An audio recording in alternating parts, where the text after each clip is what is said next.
우리 주님 사랑하시면 크게 한번 아멘 합시다. 우리 변함없는 하나님의 사랑이 2015년도 상반기를 잘 마감하게 해주신 하나님이시라고 한다면, 그 신실하신 하나님이 나머지 7월부터 12월 달까지 나머지 후반 6개월간을 은혜 가운데 잘 변함없이 지켜주실 줄로 믿습니다. 그 신실하신 하나님을 바라보는 귀한 시간 되기를 바랍니다. 오늘은 날짜적으로 6월의 28일 2015년 상반기를 마감하는 주일입니다.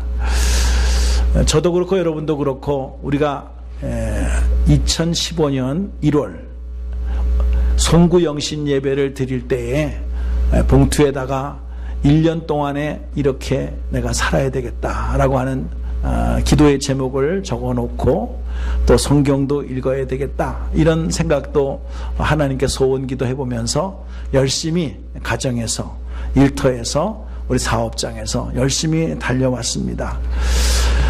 여러분의 수고와 땀이 헛되지 않고 또 열매를 맺었기에 오늘 우리가 이렇게 또 예배를 드릴 수 있는 것도 하나님의 은혜라고 생각이 됩니다. 이 시간에는 우리가 그동안에 6개월 동안 열심히 달려왔다면 잠시 걸음을 멈추고 한번 하나님 안에서, 말씀 안에서 생각해 볼 수 있는 그런 시간을 갖기를 원해요. 마치 지난 6개월간이 전반전이라고 한다면 우리에게는 다가올 후반전 6개월이 또 2015년 안에 기다리고 있기 때문입니다. 이것은 여러분이 잘 아시는 바와 같이 운동 경기도 마찬가지지 않습니까?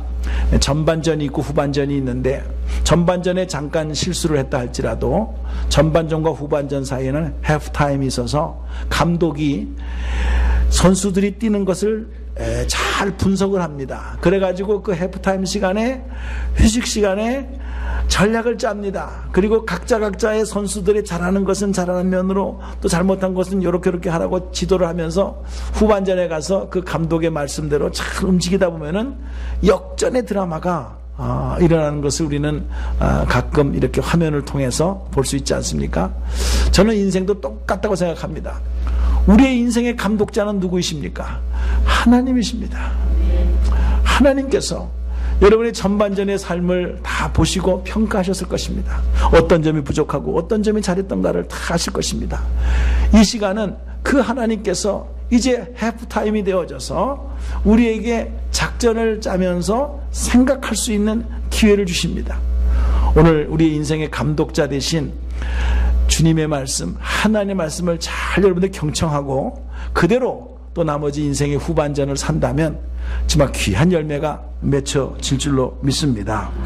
그러면 하나님께서 오늘 우리에게 이 해프타임 시간에 무슨 말씀을 하실까 생각을 하는 가운데에 로마서 13장 11절에서부터 14절까지의 귀한 말씀을 찾아뵙게 되어졌고, 이 말씀을 소개하면서 이 백그라운드를 한번 여러분들에게 나누어지기를 원합니다. 13장 12절부터 보게 되면 밤이 깊고, 다 같이 읽겠습니다. 시작. 밤이 깊고 낮이 가까웠으니 그러므로 우리가 어둠의 일을 벗고 빛의 갑옷을 입자. 낮에와 같이 단정히 행하고 방탕과 술 취하지 말며 음란과 호색하지 말며 쟁투와 시기하지 말고 오직 주 예수 그리스도로 옷 입고 정욕을 위하여 육신의 일을 도모하지 말라라는 말씀으로 되어져 있습니다. 여러분, 이 말씀이 물론 로마서에서 나오는 말씀이요, 사도 바울이 쓴 말씀이지만은 역사가는 훗날 이 말씀을 통해서 위대한 일을, 작품을 남겼던 역사의 기록을 여러분들에게 소개합니다. 그것은 바로 잘 아시는 아우구스티누스, 성경 다음으로 성경의 고전이라고 생각할 수 있는 The Confession, 고백론, 참회론이라는 이름으로 우리나라에서 번역이 된 책입니다. 여러분 도서실에 이 책이 있으니까 이 책을 빌려보고 싶으신 분들은 아마 빌려가시면 되겠습니다. 꼭 읽어봐야 될 내용입니다. 어거스틴, 영어로 발음은 어거스틴입니다. 그러나 이태리 발음으로는 아우구스티누스입니다. 우리가 흔히 이제 미국에 살고 있기 때문에 어거스틴 이렇게 여러분 귀에 익었을 것입니다. 그의 어머니는 모니카예요. 아이디가 자라는 모습을 보고 참 머리가 좋은 것을 알고 이 어거스틴을 잘 좋은 학교에 보내면서 공부를 시켰습니다. 그런데 어거스틴이 똑같이 반항하였어요. 그래서 오히려 마니교라고 하는 이단교에 빠집니다. 그리고 삶의 회의를 느끼면서 길거리의 여인과 그냥 적당히 동거 생활을 하면서 아이도 낳으면서 아주 방탕한 생활을 30살 가까이까지 하게 됩니다. 그의 어머니 모니카가 눈물로써 정말 자식을 위해서 기도할 수밖에 없었어요. 이야기하면 이야기할수록 잔소리하면 잔소리할수록 아들은 더 잘못된 길로 가고 있는 거예요. 근데 하나님께서 그 어거스틴의 어머니 모니카의 기도를 들으셔서 어느 날 길거리에 어린아이들이 펴보아라 하면서 무슨 그런 노래가 있었는가 봐요. 그래가지고 이 어거스틴이 뭘 펴보라는 말인가 라고 하면서 성경을 가지고 가서 그날 그 아이가 부르는 노래를 들으면서 뭘 펴볼까 하고 펴보는데 마침 로마서 13장이 펴졌다는 거예요. 여러분도 그걸 보면서 성경을 계속 읽지 않고 딱 그대로 보면은 그렇게 하면 안 돼. 오늘은 무슨 말씀을 주실까? 쫙! 이렇게 오시면 안 되고, 그때는 특별한 계획이 있어서 하나님께서 그렇게 하셨다고 치고, 여러분들은 그렇게 하시면 안 됩니다. 그냥 생명의 삶의 큐티에 나온 대로 순서대로 쭉 읽어나가시면 되는 거예요. 근데 오늘 본문 말씀이 하나님의 말씀으로 들려져가지고 방망이처럼 자기의 온 몸과 마음을 두들겼다는 고백을 하면서 그가 어렸을 때부터 방황하면서 살았던 모든 것을 하나님을 향하여 찬양하면서 고백한 내용이 이렇게 책으로 나오게 되어진 역사가 있습니다. 그래서 그는 이 말씀을 붙들고 자기의 인생이 바뀌었을 뿐만 아니라 이 책을 통하여 수많은 사람들이 하나님을 올바로 만나고 그 하나님을 찬양하며 고백했던 많은 기록들을 간증으로 남기고 있는 내용이 되겠습니다. 자, 우리도 똑같은 어거스틴은 한 사람인데 여러분들은 무엇을 가장 인생에 살면서 이것만큼은 내가 알아야 되겠다, 소중한 지식이 되겠다라고 생각을 하고 살아가십니까? 세상에서 그것을 참 연구를 많이 했는데 대부분의 사람들은 무엇보다도 내 자신을 알아야 된다라는 것에 대한 관심을 참 많이 두고 있습니다. 생각해 보면 내가 내 자신을 모를 때에 내가 남을 이해할 수가 없습니다. 내가 내 자신을 올바로 알지 못하면 세상을 올바로 쳐다볼 수도 없습니다. 무엇보다도 우리가 생각해야 될 것은 내가 내 자신을 바로 알을 때에 그때부터 나의 인생을 통해서 무슨 일을 해야 될 것인가라는 것이 자기 자신을 알을 때 펼쳐진다라는 거예요. 열려진다라는 거예요. 그래서 소크라테스는 내 자신을 알라 그렇게 말씀하신 세상의 학문도 그만큼 그렇게 알려져 있는 내용이 되겠습니다. 두 번째로는 하나님을 알아야 된다는 것으로서 우리는 연구를 하고 있습니다. 우리가 하나님을 안다라고 하는 것은 그냥 하나님 이걸 안다라는 것이 아니라 What is God's will? 하나님의 뜻이 어디에 있느냐라는 것을 아는 거예요. 하나님이 인간을 창조하셨다면 하나님이 나에게 무엇을 지금 기대하고 계시는가? 이거를 여러분들은 아셔야 된다는 거예요. 내가 내 인생의 미래에 대해서 기대하는 것이 있습니다만은 하나님이 나의 인생을 통하여 무엇을 기대하고 있는가? 하나님은 어떠한 계획과 경영 계획을 가지고 나의 인생에 개입하시는가? 그리고 어디로 나를 인도하시는가? 하나님은 살아계신 하나님이십니다. 성경에만 나오는 글 속에 있는 하나님만이 아니라 오늘도 살아서 역사하시고 우리의 삶을 간섭하시고 인도하시는 하나님이심을 믿습니다. 그렇다고 한다면 그 하나님을 어떻게 나를 인도할 것인가? 어디로 인도하셔서 끝을 낼 것인가? 대한 확신이 있으십니까? 우리는 이것을 알아야 됩니다. 세 번째로 우리가 알아야 될 것은 나의 현 주소를 알아야 된다는 거예요. 이건 더욱더 심각한 문제로 다가오고 있습니다. 뭐냐 하게 되면은 내가 지금 가지고 있는 소유의 현 주소, 능력의 현 주소, 지식의 현 주소를 우리는 알아야 된다는 거예요. 왜냐? 우리는 미국에 와서 살고 있기 때문에 흔히 여러분의 대화 속에서 내가 한국에 있을 때 이러이러한 지위에 있었는데, 현재 자기의 지위를 변명하기 위하여 과거에 내가 한국에 이렇게 살았는데, 내가 과거에는 이렇게 돈이 많이 있었는데 라는 식으로 생각을 하면서 말을 하면서 위로를 갖는데, 여러분 그거 소용없습니다.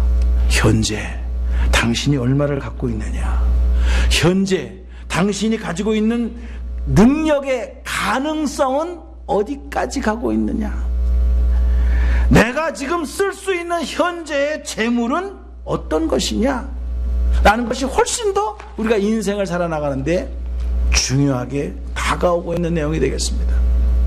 우스운 얘기입니다만은, 저는 지금 안경을 쓰고 이렇게 설교를 합니다만, 제가 과거의 사진을 보니까는 안경을 안 쓰고도 설교를 했어요.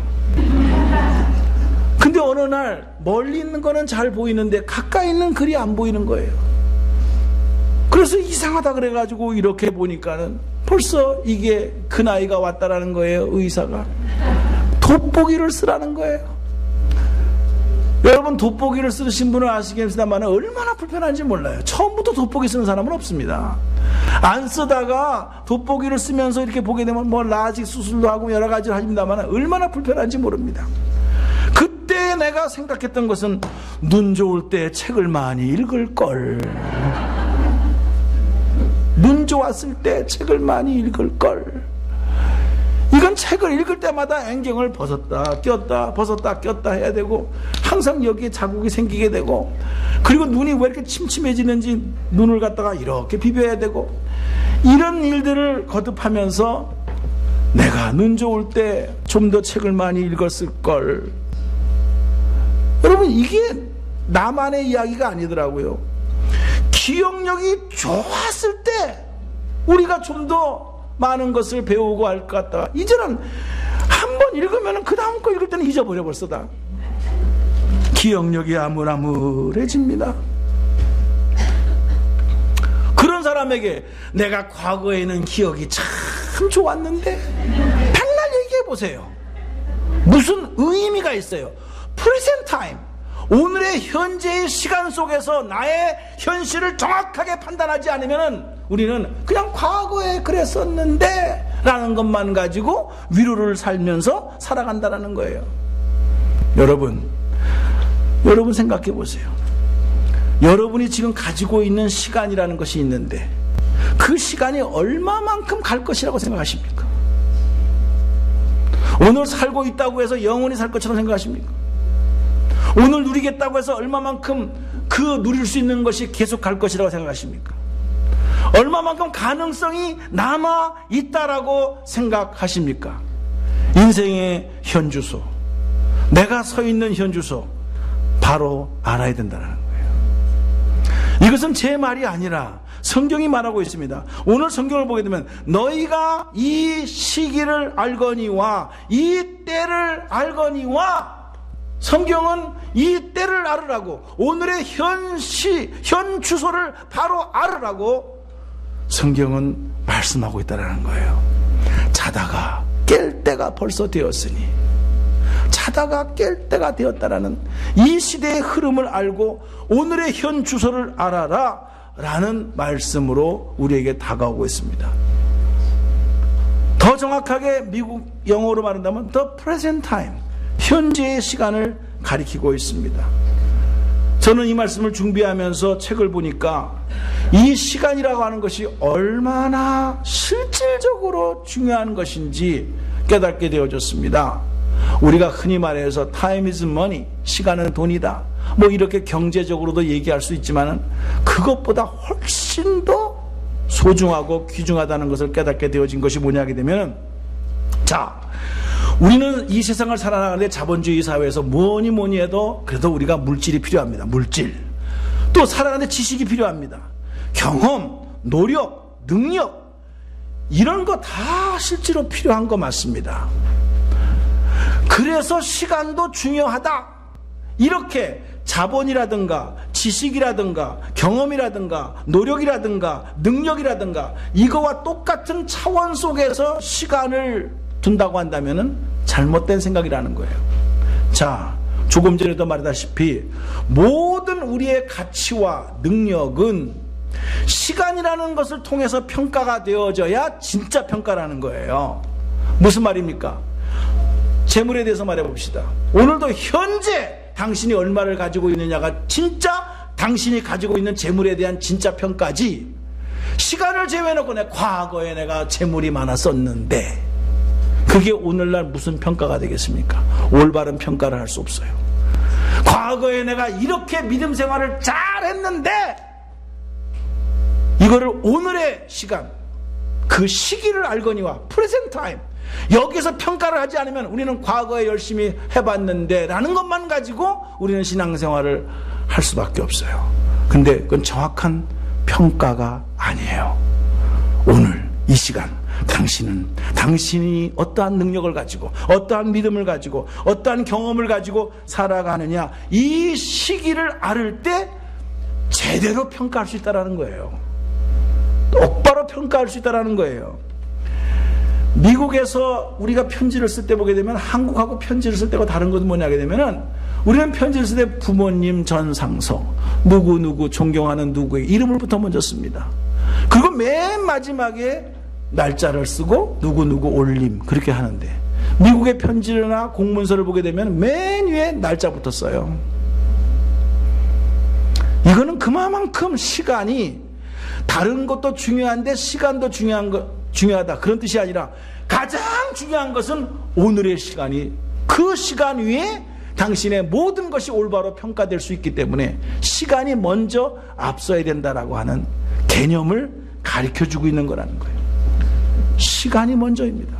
언제나 시간이 먼저 돼야 됩니다. 시간 안에서 문제를 해결하고 시간 안에서 이해를 해야만이 되는 것이지, 내가 뭐 양보를 했느니 안 했느니, 내가 이해를 했느니 안 했느냐, 백날 따져봐야 소용없어요. 오늘 당신이 올바로 이해했느냐, 이게 우리가 인생을 살아나가는데 가장 중요한 평가가, 올바른 평가가 나올 수가 있다라는 거예요. 자, 근데 이제 조금 신앙 안에서 들어가 봅시다. 하나님은 시간의 구속을 받으신 분이 아니세요. 영원하신 분이시고 시간과 공간을 초월하시는 분이세요. 하나님은. 맞아요. 근데 인간은 시간 속에서 제한을 받아요. 공간 속에서 제한을 받아요. 그러므로 하나님이 영원하신 분이시지만 인간을 만날 적에는 인간의 시간과 공간의 한계를 받고 있기 때문에 시간 속에서 만나주는 거예요. 여러분이 하나님을 만나고 예수님을 만나서 구원받았다. 어떤 때 구원받았습니까? 시간이 있어야 돼요. 시간이 없는 구원은 없어요. 반드시 구원을 받았다? 어떤 시간 속에서 구원을 받았다라는 그 시간이 있어야 되는 거예요. 시간이 없는 구원이 어디 있습니까? 현실이 없는 구원이 어디 있습니까? 현실이 없는 믿음이 어디 있습니까? 여러분 잘 아셔야 돼요. 그래서 하나님께서는요, 시간과 공간을 초월하시는 분이 인간을 만날 적에는 현실 속에서 만나주지만은 현실만 갖고 말하시는 분이 아닙니다. 하나님은 시간과 공간을 초월하시기 때문에 하나님이 인간을 만날 적에는 현실 속에서 만나주지만은 하나님은 반드시 우리의 인생을 앞으로 미래에 대한 좋은 열매를 맺게 하기 위하여 인도하시는 하나님이심을 믿으시기 바랍니다. 주께서 내 길 인도하시네. 주께서 내 길을 인도하시네. 인간은 시간과 공간 속에 한계가 있기 때문에 모릅니다. 오늘의 현실만 볼 수밖에 없습니다. 그러나 하나님은 시간과 공간을 초월하시기 때문에 미래를 아세요. 그래서 하나님은 우리를 인도하신다는 거예요. 우리의 미래를 향하여 좋은 길로, 올바른 길로 인도하신다는 거예요. 그래서 하나님은 우리에게 현실만 가지고, 현실이라고 하는 렌즈만 가지고 살아가는 인생들에게 아니다. 그게 전부가 아니다. 너에게는 이러한 미래가 있을 것인데, 그러한 미래가 되려면 오늘의 현실만 보지 말고, 너의 생각만 보지 말고, 하나님의 선하신 뜻이 무엇인가를 분별해서 그 말씀을 따라서 살아라. 이게 복된 길이다. 오늘 본문 말씀 내용입니다. 자다가 깰 때가 되었다. 이거예요. 여러분들은 지금 현실이라고 하는 꿈속에서 지금 헤매고 있습니다. 근데 이 현실이라고 하는 꿈이 어디로 갔는지 우리는 모릅니다. 되겠지, 막연하게. 세상은 그걸 가지고 세 가지로 연구합니다. 첫 번째, 어떻게 연구하느냐? 경험을 통해서 이러한 일이 일어날 것이다 라고 생각을 하면서 자기의 경험을 상당히 중요시합니다. 이민생활도 마찬가지입니다. 우리가 대부분 이민생활이 뭐 새로운 게 없어요. 그래서 계속 반복적으로 합니다. 아, 내가 이렇게 했으니까 이런 결과가 나왔더라. 우리가 과거의 경험이 있습니다. 그러니까 오늘도 이렇게 하게 되면은 이런 미래가 나올 것이다 라고 생각을 하고, 자기의 경험을 중심으로 해서 자기의 미래를 바라보는 그런 연구를 하게 됩니다. 그리고 그렇게 될 것이다 라고 소망을 가지고 살아갑니다. 그런데 정확하게 학자들이 연구를 했는데요, 오히려 자기가 경험했던 것이 미래를 막는 걸림돌이 될 수가 있다는 거예요. 왜?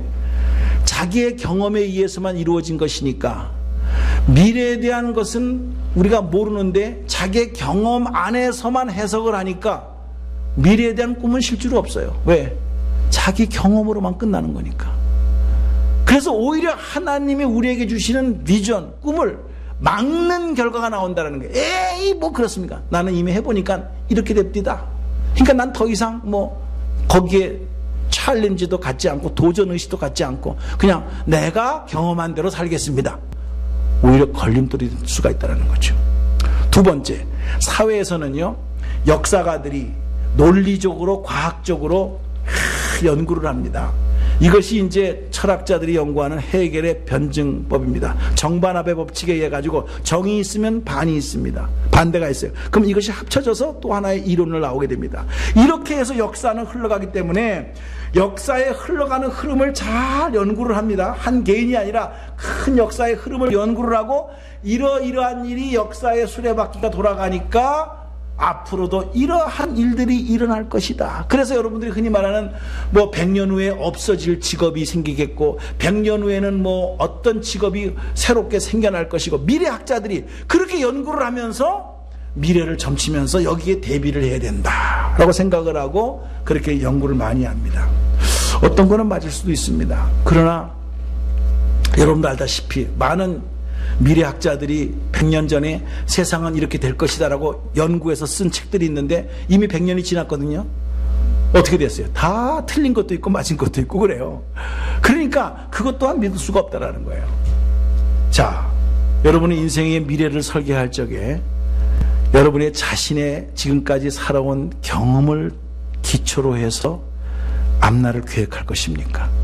아니면 조금 배운 사람이면은 역사의 흐름을 예시하면서 많은 사람들이 미래에 대한 연구를 하는 것을 책을 보면서 이렇게 될 것이니까 내가 여기에 대해서 투자를 해야 되겠다, 이게 생각을 하십니까?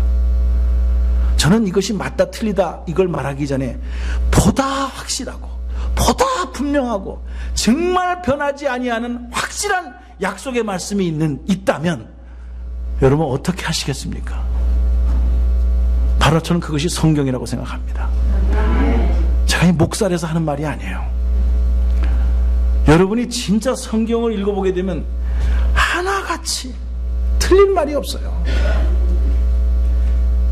어떻게 이 한 권의 이 책을 통해서 이렇게 소중한 말씀들이 우리의 인생을 향하여, 우리의 미래를 향하여 정말 자세하게 설명을 해놓았는지, 읽으면 읽을수록 정말 콜소에 같은 그런 말씀으로 되어져 있는 것을 우리는 알 수 있습니다. 내 과거의 경험도 아닙니다. 이성적인 판단도 아닙니다. 우리가 바라볼 수 있는 것은 간단합니다. 하나님의 약속의 말씀밖에 없습니다. 성경은 일종의 예언의 책이에요. 구약, 약속의 책이에요.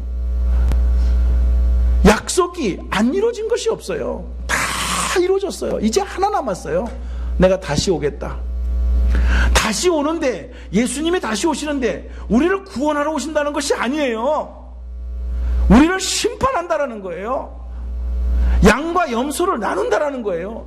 알곡과 가라지를 나눈다라는 거예요. 어둠과 빛의 자녀를 나눈다라는 거예요. 여러분, 전혀 무섭지 않습니까? 이것이 반드시 미래에 있을 일인데, 당신은 이 확실한 하나님의 약속의 말씀 앞에 무엇을 준비하면서 막연히 이렇게 살면 구원되겠지, 막연히 이렇게 살면 되겠지. 천만의 말씀입니다. 왜 성경은 자다가 깰 때가 되었다라고 말씀하십니까? 하나님의 눈동자로 볼 적에는 여러분이 영적으로 자고 있다라는 거예요. 여전히 한 번 가는 세계 속에 시기와 질투와 원망 속에서 살아간다라는 거예요. 그렇게 보내지 말라라는 거예요. 어둠의 옷을 벗어버리고 빛의 옷을 입으라는 거예요. 하나님의 눈동자로 볼 적에는 여러분이 어떠한 화려한 옷을 입고 어떠한 최신의 유행의 옷을 입었다 할지라도 그것은 어둠이라는 거예요. 우리가 우리의 삶을 우리가 평가하는 것이 아니라 하나님이 우리를 평가할 때 이 평가가 진짜지. 어떻게 우리는 스스로 우리를 위로할 수밖에 없고 우리를 위장할 수밖에 없고 변장할 수밖에 없는 거예요. 포장하는 거예요. 우리는. 그러나 하나님의 불꽃 같은 눈동자는 한치의 양보가 없어요. 그것만큼은. 사랑하는 성도님들, 하나님이 창조하셨고 하나님이 마지막에 심판하시고 구원받을 백성들을 구원하시겠다. 이것을 우리는 무엇으로 압니까? 약속으로 압니다. 약속을 어떻게 합니까? 믿음으로 하는 거예요. 믿음으로 하는 거예요. 히브리서 기자는 그렇기 때문에 히브리서 11장 1절에 믿음은 바라는 것들의 실상이요 보지 못하는 것들의 증거다라고 말씀하셨어요. 보이지 않습니다. 그래서 구약시대에는 선지자들이 어떻게 했습니까?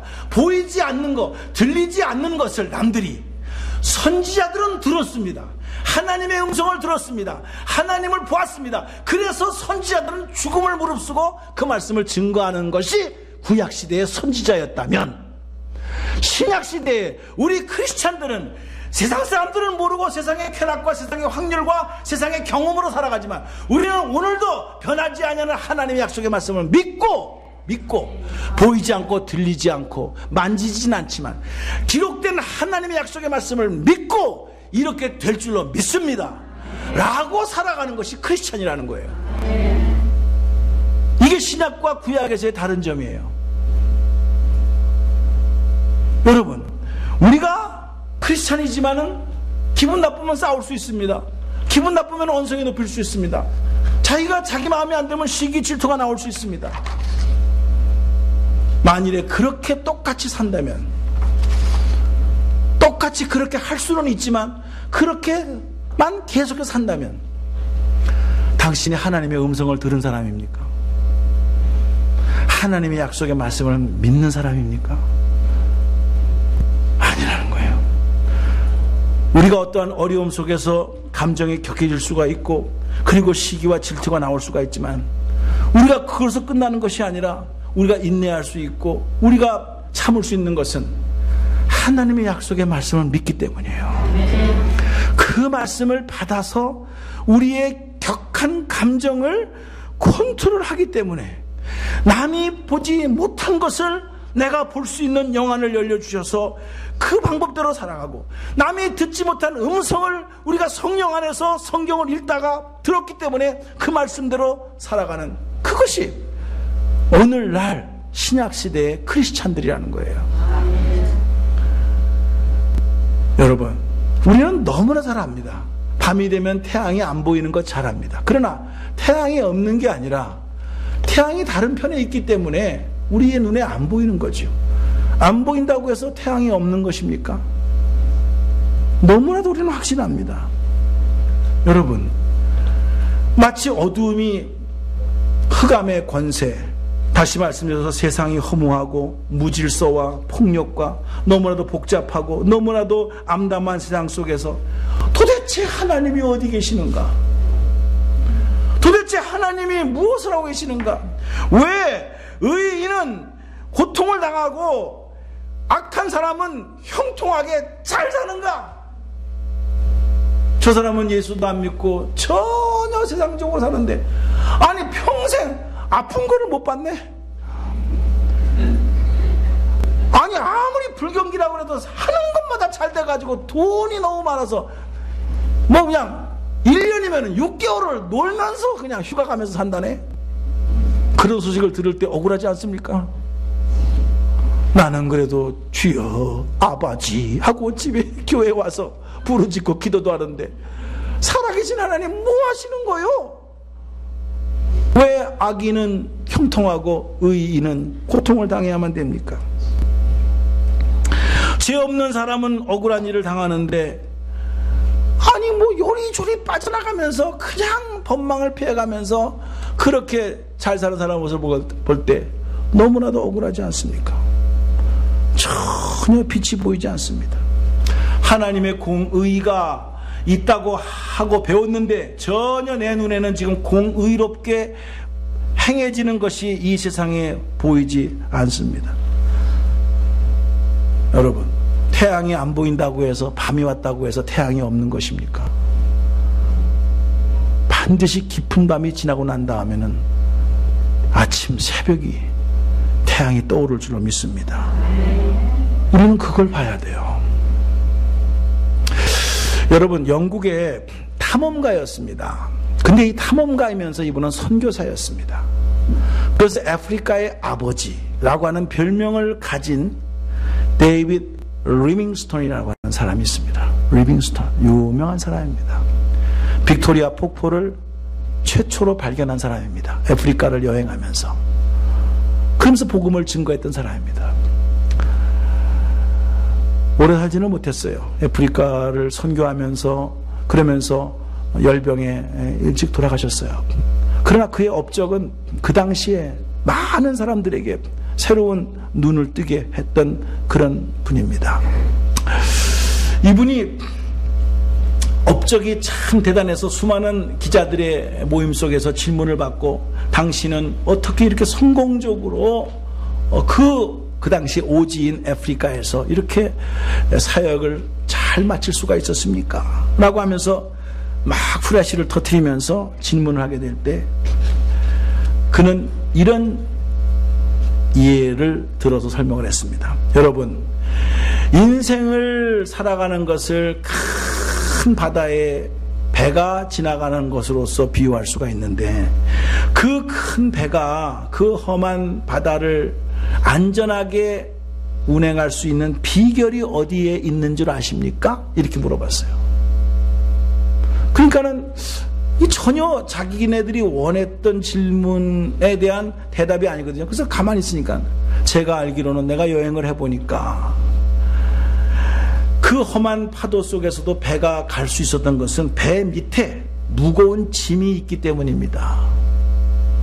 이거는 굉장히 과학적인 얘기고, 지금도 많은 배를 만드는 그 과학자들이라든가 기술자들이 배 밑에 공간이 있는데 여기에다가 짐을 잔뜩 싣고, 짐이 없을 때는 물을 집어넣어서 그 배의 무게를 밑에다가 두는 겁니다. 이거를 흔히 말해서 밸러스트라고 말합니다. 영어로, 전문 용어로. 이래야 롤링과 피칭이 일어났을 때 그 밑에 있는 짐이 같이 움직여짐으로 말미암아 배가 쓰러지지 않는다는 거예요. 이 원리가 정확하게 입증이 된 내용이 바로 세월호 사건입니다. 세월호가 작은 배가 아닙니다. 큰 배입니다. 우리나라에서 여객선으로서 첫지나 두지 되는 큰 배는 저렇게 넘어졌어요. 쓰러졌어요. 저게 왜 쓰러진지 아십니까? 물결이 세다고요? No.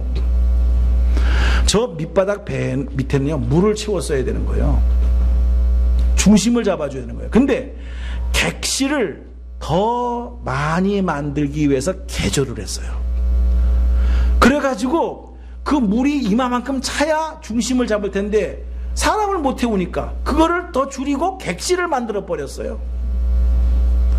그러니까 저 배가 얼마나 높습니까? 근데 중심이 밑에가 꽉 돼서 오뚜기처럼 흔들려도 중심이 밑에 있을 때는 쓰러져 올라서는데, 이게 없어지니까 급류가 오니까 그냥 쓰러져 버리는 거예요, 저게.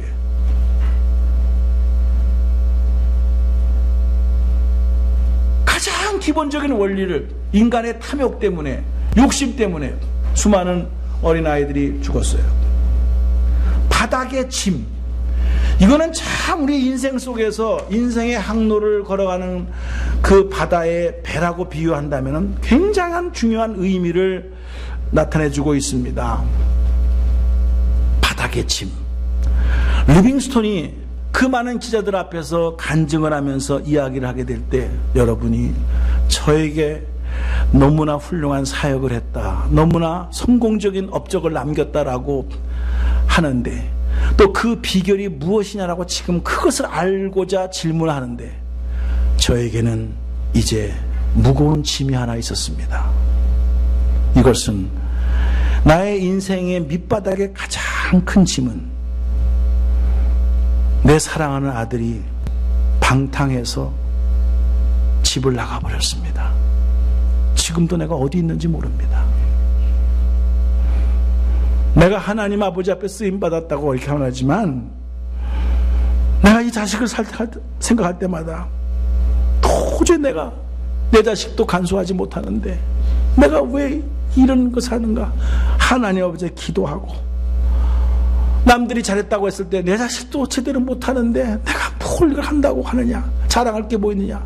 그래서 이 자식을 생각할 때마다 겸손해지고, 그래서 자기를 낮추고 기도하면서 했기 때문에 이 집을 나간 자식에 대한 그 부담감이, 그 무거운 짐이 내 인생의 바닥에 깔려져 있었기 때문에 그것이 짐인 줄 알았는데 그것이 나의 인생을 곁길로 가지 않도록, 교만하지 않도록 나를 붙잡아준 결과로 내가 이렇게 여기까지 왔습니다.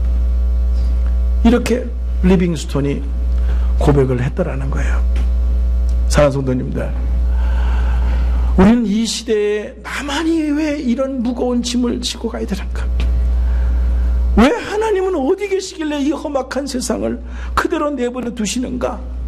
라고 우리는 때로 하나님 아버지에 원망할 수 있고, 우리의 불편한 삶, 풀리지 않는 문제를 놓고 우리는 안타까워할 수밖에 없는 그런 모습일 수도 있습니다.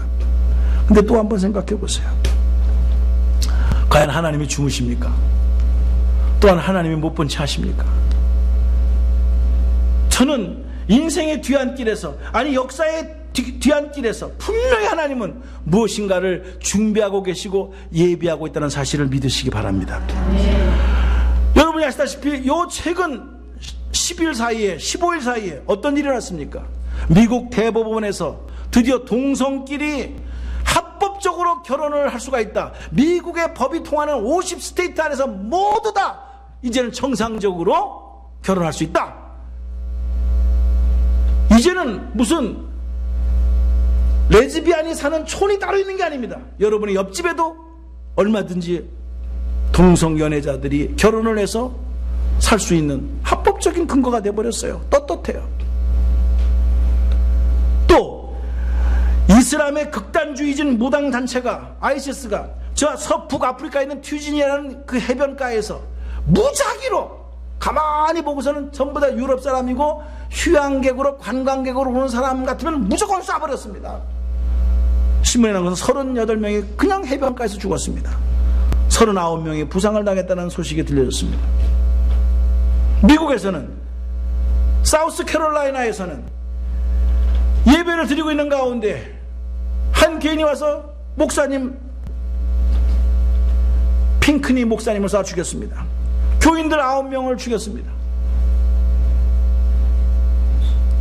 인종 차이 때문에 그냥 죽여버렸습니다. 오바마 대통령이 그 추모식에 가서 Amazing Grace, 나 같은 죄인 살리시, 그 찬송을 부르면서 그들의 마음을 위로하고 이 미국의 현실을 개탄하면서, 아직도 어떤 시대인데 인종이 차별되어지게 되고 이것으로 인하여 살인이 이루어지는 일이 일어나는 이 현실을 바라보면서 하나님의 은혜를 간절히 바라는 찬송을 부르면서 거기에 추모객들을 위로했던 모습이 신문에 났습니다. 사랑하는 성도님들, 우리는 이 어두움 속에서 개탄할 것입니다. 하나님 어째서 이렇습니까? 아니, 우리는 크게 생각하지 못하더라도 내 가정의 어려운 문제, 내 가정의 힘든 문제를 놓고 하나님 언제까지입니까? 이렇게 우리는 부르짖을 수밖에 없는 내용입니다. 근데 오늘 성경은 뭐라고 말씀합니까? 밤이 깊으면 낮이 가까이 왔으니. 밤이 깊어지고 있습니까? 어둠의 고난이, 절망의 밤이 깊어지고 있습니까? 그럴수록 새벽은 가까이 오고 있다는 사실을 믿으시기 바랍니다.